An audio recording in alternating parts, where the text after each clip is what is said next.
The yogi should merge his mind by his unalloyed intelligence into the living entity, and then merge the living entity into the super self. And by doing this, the fully satisfied living entity becomes situated in the supreme stage of satisfaction, so that he ceases from all other activities. Thank you. Dijar, would you like to read now?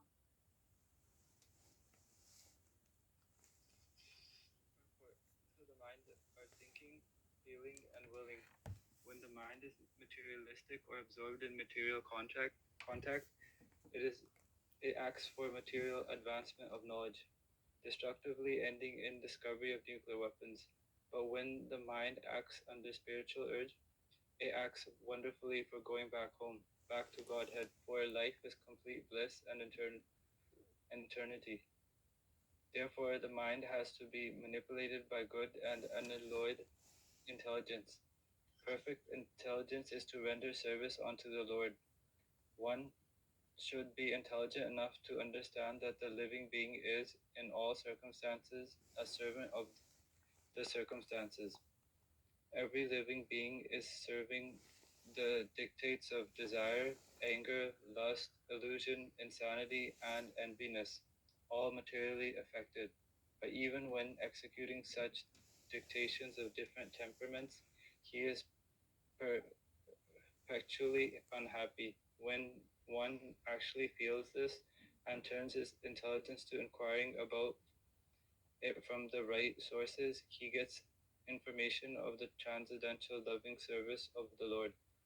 Instead of serving materially for all the above mentioned different humors of the body, the living entity's intelligence then becomes freed from the unhappy illusion of materialistic temperament. And thus, by unalloyed intelligence, the mind is brought into the service of the Lord. The Lord and his service are identical, being on the absolute plane. Therefore, the unalloyed intelligence and the mind are merged into the Lord, and thus the living entity does not remain a seer himself, but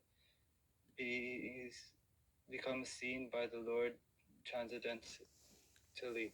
When the living entity is directly seen by the Lord dictates to him to act according to his desire, and when the living entity follows him perfectly, the living entity ceases to discharge any other duty for his illusory satisfaction. In his pure unalloyed state, the living being attains the stage of full bliss, labso pasinita, and increases all material hankerings.